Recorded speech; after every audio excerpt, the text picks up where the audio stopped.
dito, vigil tayo dito sa harapan ng Senado. Noong mga oras na yan, sanib puwersa ang mahigit 1,000 pulis sa pagbabantay sa labas ng Senado. Nakapaligid din doon ang mga rallyista.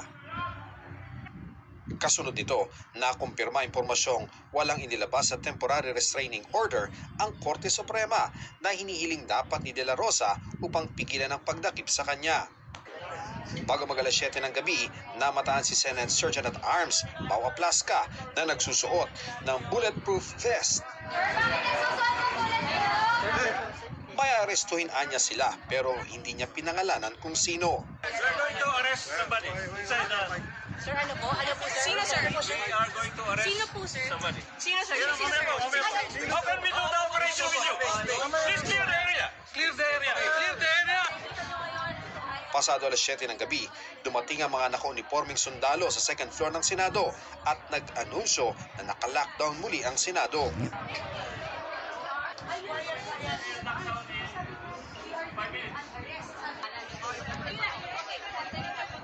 Bandang 7:17 p.m., namataan si De La Rosa na sumakay ng elevator kasama si Senador Robin Padilla.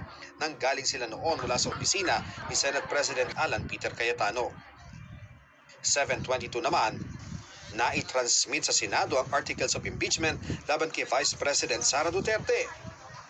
Bago mag-alas 7:30 ng gabi, nakuha na ng GMA News ang tagpong ito, ang pagdrill o pagbarena sa isang pintuan. Ito yung sa bahagi ng GSIS building at lagusan patungo sa Senado na nasa kaparehong gusali. May mga kasamang lalaking nagdidrill, kabilang isang nakasuot ng vest na may marka ng NBI. Sineselyuhan daw nila ang pinto na nilagyan pa ng metal screw para hindi mabuksan. Ang pagdidrill na ito naririnig sa kabilang bahagi ng pader na bahagi na ng Senado. Pero dakong 7:46 p.m. Nagtakbo kami ng bigla. Nagkaroon ng sunod-sunod na protocol.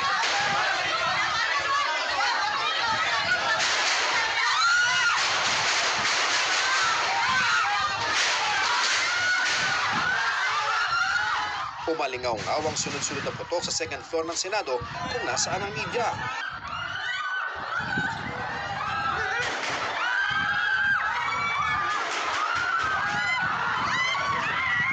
Ang mga nagko-cover na media noong mga oras na yon, kanya-kanyang kubli habang pilit na binabalita kung ano ang nangyayari. Tatakbo kami. Dahil malakas pa mga putok. Ilang sandali ring narinig ang putukan.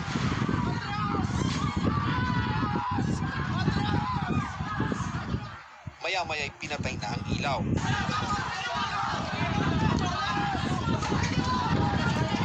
At pumwesto ang mga sundalong kasama sa mga bantay ng Senado sa ilang bahagi ng hallway. Bandang alas 8 ng gabi, nag-livestream si Senate President Alan Peter Cayetano. Sino nakikinig from the government? This is the Senate of the Philippines. We are allegedly under attack. Kasunod nito'y ang ilan pang miyembro ng mayorya na nasa loob ng Senado noong sandaling nangyari ang putukan. Ganun pa man, hindi tama itong nangyayari. Kung nais nilang nakipid si Senator Bato, hindi nila dapat ipinsala ang institusyon ng Senado, ang building ng Senado at ang mga senador. Bandang 8:15 ng gabi, humarap sa media si Senate Secretary Mark Leandro Mendoza at sinabing nakabarila ng Senate Security ang mga taga-NBI umano. Mga kapuso, dun po sa lugar na yan, yan po yung pagitan ng Senado at GSIS. Diyan po naganap yung malalakas na putukan, mga sundalo po at mga usaa yung nakita natin na talagang ma-action po ang naging tagpo dyan at mabuti lamang po sa mga sandaling ito ay humupa na ang tensyon. Dumating sina PNP Chief Jose Melencio Nartates Jr. at DILG Secretary John Vic Remulla na prioridad daw ang seguridad ng mga senador na nasa loob pa ng gusali.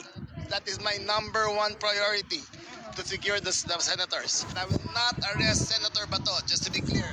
Nandito na po si Secretary John Vic